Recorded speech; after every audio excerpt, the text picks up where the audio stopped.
তৃণমূল কংগ্রেস চলে যাওয়ার পর আমরা দেখেছি দুটো শিবিরে ভাগ হয়ে গেছে, একটা কালীঘাট শিবির, একটা ঋতব্রত শিবির। এবং 21শে জুলাই কারা করবে সেই নিয়েও যেমন লড়াই চলেছে, তৃণমূলের প্রতিষ্ঠা দিবস কারা পালন করবে, কারা কতটা অধিকার পালন করা সেই নিয়েও চলছে দুই শিবিরের মধ্যে লড়াই। এবং ইতিমধ্যেই সেই দুটো শিবির চলে গেছে হাইকোর্টে। কথা বলবো, আমাদের সঙ্গে আজকে আছেন ডক্টর অর্চনা মজুমদার, বিজেপি নেত্রী। নমস্কার দিদি। এই যে দুটো শিবির, তারা আগেও আমরা দেখেছি 21শে জুলাই নিয়ে লড়াই করেছে, আবার প্রতিষ্ঠা দিবস নিয়ে তারা লড়াই করতে করতে চলে গেছে একদম সরাসরি কোর্টে। কি বলবেন? এটা হওয়ার ছিল, হয়েছে। আশ্চর্য হওয়ার কিছু নেই। যেদিন ওদের ক্ষমতা চলে গেল, টাকা রোজগার চলে গেল, কাটমানি সিন্ডিকেট বন্ধ হয়ে গেল, সেদিনই তারা ছত্রাক খান। আর তাদের কোনো, কারণ তাদের কোনো নীতি নেই, কোনো পলিসি নেই, কোনো আদর্শ নেই, কোনো দূরদৃষ্টি যে আমাদের এই রাস্তায় যাই। তারা ভাগাভাগি হয়ে গেছে। কারণ যারা দেখছে আমার পয়সা দরকার, পাচ্ছি না, তারা চলে গেছে একদিকে। আর যারা দেখছে যে আমাদের ইনি করেছেন, এই করেছেন, কিছু মুষ্টিমেয় কিছু জন রয়েছে।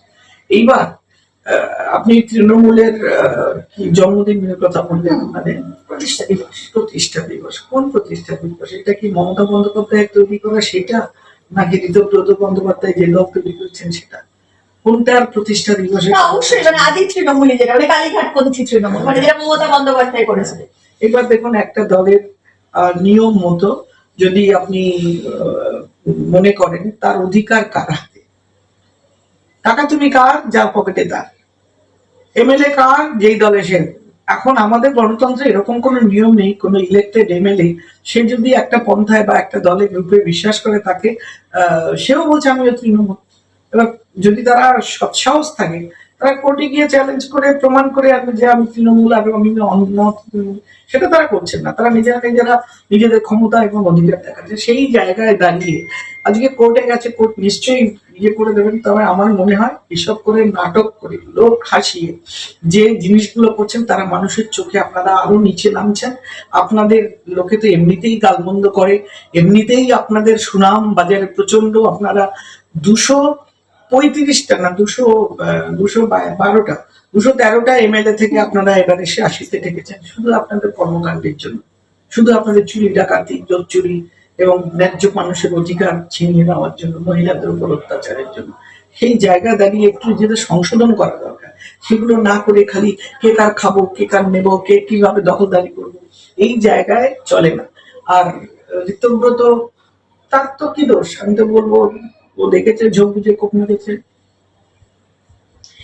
আরেকটা বিষয়, যে মমতা বন্দ্যোপাধ্যায় তিনি যখন মুখ্যমন্ত্রীর পদে ছিলেন, তিনি স্বাস্থ্যমন্ত্রীও ছিলেন, তিনি বলেছিলেন যে প্রচুর সুপার স্পেশালিটি হাসপাতাল হয়েছে। আমি এই কারণে এই প্রশ্নটা আপনার কাছে রাখছি, আপনি নিজেও যেহেতু পেশায় ডাক্তার, স্বাস্থ্য সাথে আপনি যুক্ত, হসপিটালের সাথে যুক্ত।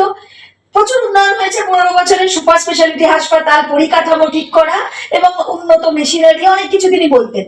তো তারই ভাইপো, তাকে চিকিৎসা করতে বিদেশে যাওয়া হলো, এবং যেখানে হাইকোর্ট বলে দিয়েছিল যে এসএসকেএম থেকে করতে হবে, তিনি তার কথা না শুনে বারবার সুপ্রিম কোর্টের দরজায় কড়া নাড়ে এবং সুপ্রিম কোর্ট অবশেষে তাকে পারমিশন দেয় যাওয়ার জন্য। কিন্তু তাহলে পরিকাঠামো যেখানে এত ভালো স্বাস্থ্যের, মুখ্যমন্ত্রী মানে প্রাক্তন মুখ্যমন্ত্রী নিজে দাবি করতেন, তিনি স্বাস্থ্যমন্ত্রীও ছিলেন, কিন্তু সেখানে তার ভাইপো কেন চিকিৎসা করলো না?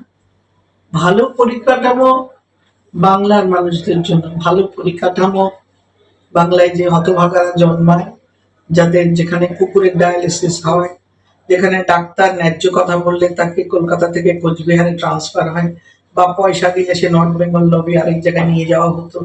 যারা yes sir, no sir, thank you sir করেছে, সেই ডাক্তারগুলোকে রেখে এখানে পুষে স্বাস্থ্য ব্যবস্থাকে যে রসাতলে নামিয়ে দিচ্ছে। মানুষের চিকিৎসা, মানে ওষুধ, জীবনদায়ী ওষুধের পরিমাণ কমিয়ে, সংখ্যা কমিয়ে দেওয়া হয়েছিল।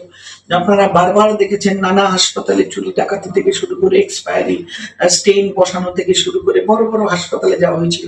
সেই স্বাস্থ্য ক্ষেত্রে কেলেঙ্কারি বিগত 5-10 বছরে মানুষ যে পরিমাণে দেখেছে, আমার মনে হয় এটা যদি গিনিস বুক অফ ওয়ার্ল্ড রেকর্ডে রাখা যেত, এটা ওয়ার্ল্ড রেকর্ড হয়ে যেত। সেটা কেউ চেষ্টা করেনি। আমি বলবো তৃণমূলকে এটা করতে, যে আমরা স্বাস্থ্যক্ষেত্রে দুর্নীতিতে গিনিস বুক অফ ওয়ার্ল্ডে নাম্বার 1। সেই জায়গায় দাঁড়িয়ে আজকে আমরা চেষ্টা করছি পশ্চিমবঙ্গের স্বাস্থ্য ব্যবস্থা মানুষের জন্য করতে। আয়ুষ্মান ভারত কার্ড সকলের জন্য, সারা ভারতের যে কোনো জায়গায় যেখানে পছন্দ হবে সেখানে ডাক্তারদেরকে চিকিৎসা করতে পারবে বিনা পয়সায়, 5 লক্ষ টাকা অব্দি প্রতি পরিবারের 5 জন। আমরা চেষ্টা করছি যারা আয়ুষ্মান ভারত কার্ড পাবেন না, ধরুন সে 30,000 টাকা রোজগার করে, একটা স্কুল টিচার কি ব্যাংকে চাকরি করে, অথচ তার ক্ষমতা নেই যে 5 লাখ টাকা দিয়ে সে তার মায়ের ক্যান্সারের চিকিৎসা করবে বা তার হাজবেন্ডের হার্টের বাইপাস করাবে। সেই মানুষগুলোর জন্য আমরা chief minister insurance health card করা হচ্ছে। অর্থাৎ আবার যারা উপরে আছেন, ধরুন IBM বা ইয়েতে মাল্টি ন্যাশনালে কাজ করেন, তাদের হেলথ ইন্স্যুরেন্স আছে। যারা সেন্ট্রাল গভর্নমেন্ট করেন তাদের CGHS আছে, যারা রেলে করেন রেল আছে, যারা আর্মিতে কাজ করেন তাদের আছে। কিন্তু যে মানুষগুলো মাঝখানে গ্যাপ ছিল তাদের জন্য ব্যবস্থা করা হচ্ছে।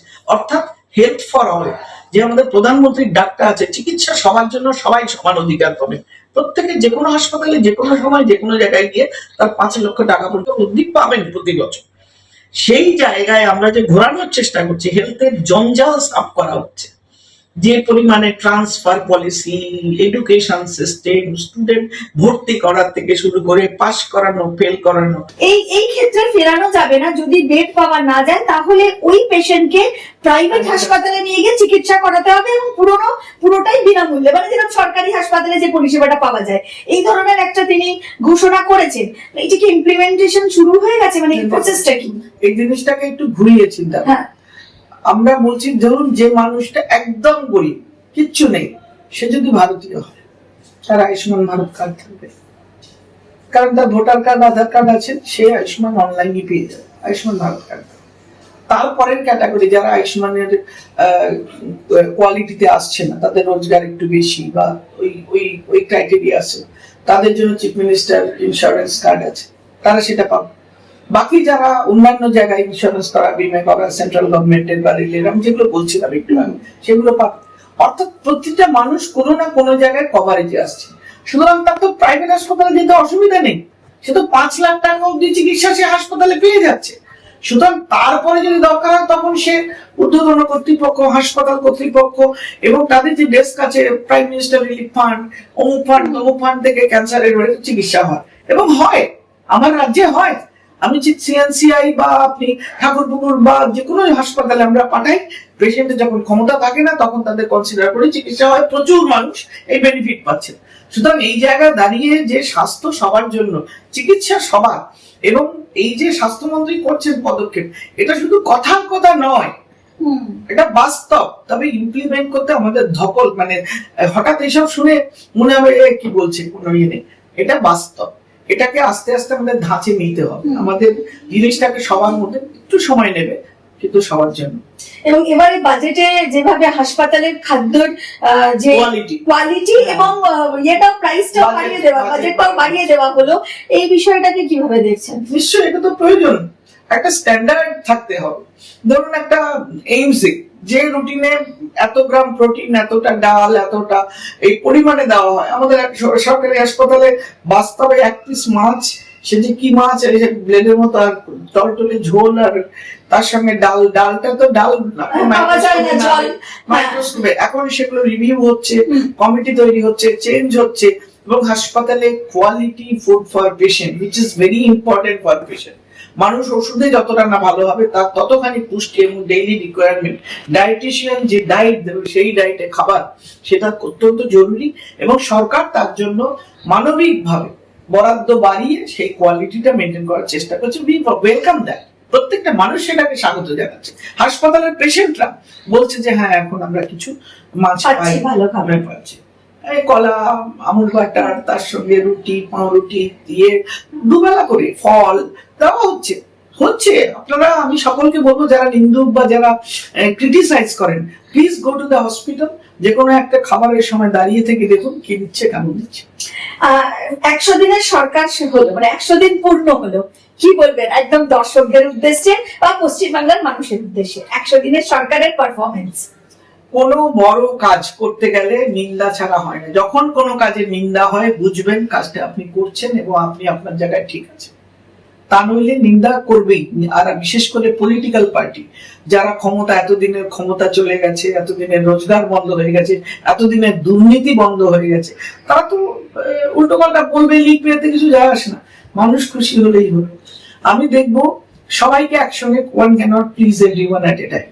সুতরাং কিছু কিছু জায়গায় ত্রুটি থাকবে, সেই হিউম্যান এরর হতে পারে, টেকনিক্যাল ভুল হতে পারে, বা পলিসিতে যদি কিছু হতে পারে, সেই জায়গা দাঁড়িয়ে সরকার আন্তরিকভাবে চেষ্টা করছে to overcome all this crisis, fallacy গুলোকে। সেই জায়গায় আমি মনে করি সরকারের কাজকর্মে আমি তো ভীষণ খুশি, একজন বিজেপি কর্মী হিসেবে নই, বাংলার একজন সাধারণ মানুষ। আর আমি আমার বাড়ির যে কাজ করে মেয়েটি বা আমার প্রতিবেশী সামনে যে থাকে, যে সাধারণ নিম্ন মধ্যবিত্ত যেসব পরিবারের সঙ্গে আমার আসা যায়, রুগী হিসাবে আসে কখনো, তারা প্রত্যেকে কিন্তু খুশি, সাধারণ মানুষ খুশি। এবং তার ফল আগামী 1 বছর যাক, দেখবেন যে 100 দিনে সরকার যে পরিবর্তন এনেছে, গত 15 বছরে তার যদি 2% 3% পরিবর্তন হতো বাংলায়, কিন্তু আমরা যে আশা ভরসা করে মমতা বন্দ্যোপাধ্যায় কিনেছিলাম, এটা এত এইভাবে বালির এই তাসের ঘরের মতো ভেঙে পড়তো না। একদমই। অসংখ্য ধন্যবাদ, ব্যস্ততার মধ্যে সময় দিলেন। অসংখ্য ধন্যবাদ দর্শক বন্ধুদের। নমস্কার।